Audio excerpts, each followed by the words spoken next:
Hey guys, Zach here from the Chaos Galaxy, and today I'm going to be doing planet profile number 6, and this will be for the planet Rokah. So basically, this is probably the most peculiar planet in the entire galaxy, in the sense that it's not really a planet. It's pretty much just a huge dust cloud, inside which there's just like loads of ongoing storms that never end.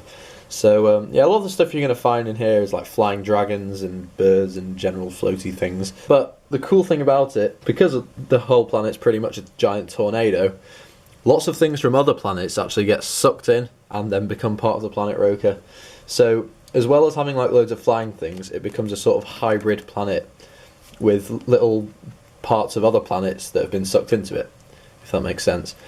One example I'll just give you now is the extremely mysterious floating rock with non-floating rock on top, which came all the way from back here, the planet Barrow, the desert planet. There was this peculiar rock that developed the strange ability to just float off into space, and now one of them just must have just floated off in this direction and then got sucked into one of the storms in the planet Rokah. So yeah, floating rock with non-floating rock on top is the first creature I'm going to show you from this. You may have seen it already in my introduction to the Chaos Galaxy video, and yeah, it's got 10 power, 200 health, and 2 stars with no ability. And yeah, it's got some peculiar properties that I'm going to go into later in this video maybe. Next up, we've got the most powerful creature I've made for the planet so far. Although it is the weakest boss monster out of all the planets, it's still a good card. It's Vazuzu. He's a common, which is pretty cool for a card with such high power and health. He's got 310 power, 180 health, and 5 stars. Not much else to say about him. Next up, we've got Jet Punch. 110 power, 10 health, and no ability. I was a bit disappointed with his artwork, because I don't know if you can tell, but it's just like a giant fist with like turbo jets on the back that just flies around punching things in the face. Next up, we've got a card that... this is a bit of a joke one. It's based off a popular mobile app that was around about a year ago.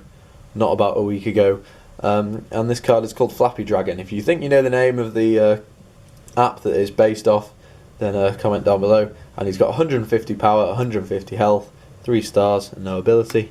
Next up we have Zinser. He's probably my favourite creature from the planet. I don't know why, he's just pretty unique and cool. Like, he's not that good or anything, but I just like him. He's got 150 power, 60 health, 2 stars, and no ability. Next up we've got the rare card for the planet, which is Guster.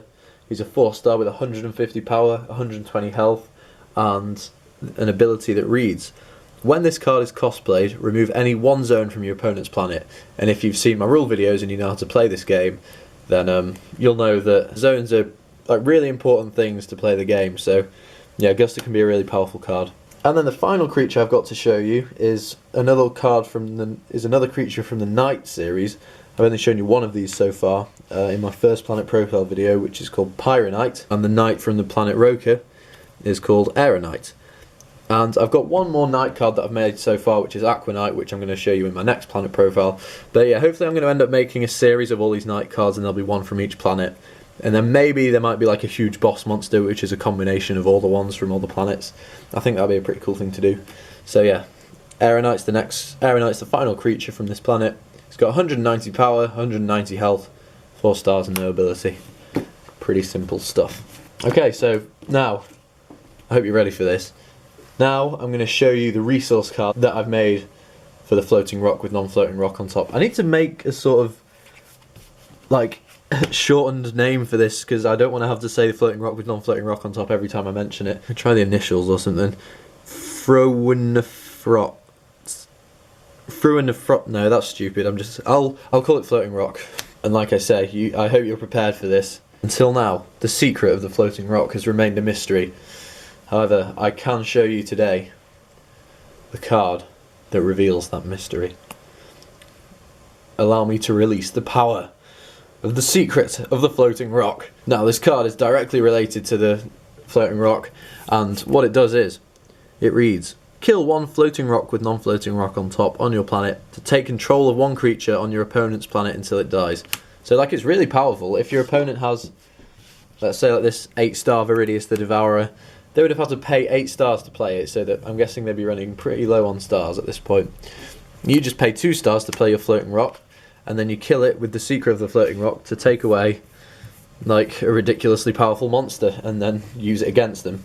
which is pretty funny, and it goes with the whole play style of the planet, which is because it's like a storm and it's a combination of all the other planets. The way you use the cards from the planet is quite complex compared to some of the other strategies of planets, but you basically just use your opponent's planet against them. So like you completely control the game and manipulate your opponent's cards rather than like using your own, which is what all the other planets do. So it's pretty unique in that sense, and it is quite difficult to use right because your moves, you have to base it around what your opponent plays. And try and take control of the game in that sense. So yeah, it's pretty interesting. It takes a lot of skill, but yeah, it's a very fun planet to use, and that's it. Oh no, wait, I didn't really give you an example of the planet Rokah. So let's say you have 2 Rokah creatures on your planet, and then your opponent plays a card that says, right, kill all creatures on your opponent's planet. Like, I haven't made a card like that, but let's say if for the case of this example that I have made that card. So you kill these 2, and now 2 Rokah creatures are dead. And now, let's say another one, you have your Flappy Dragon here, let's say another one gets killed, another Rokah creature on your planet gets killed by a card ability, that dies. Now you have 3 dead Rokah creatures, and you will be able to draw a card off planet Rokah. And then say another 3 get killed, you'd then be able to draw another one. So yeah, that's how the planet works, and you can end up drawing quite a few cards off it if you use the right combos. Like it can combo well with Floating Rock with non-floating rock on top, because you have that there on your planet. You play the Secret of the Floating Rock, this dies, and then because it was killed by a card ability, it's another one for the count of drawing a card off the planet Rokah, and then you get to take one of your opponent's cards, which is a cool combo. Just something to think about if you were maybe using this planet. So yeah guys, thanks for watching. This has been my planet profile for the planet Rokah. Stay tuned for the final planet profile, which will be Pallisium here, the ice planet. Yeah, thanks for watching. Please like, comment, subscribe, and I'll see you guys next time. Bye.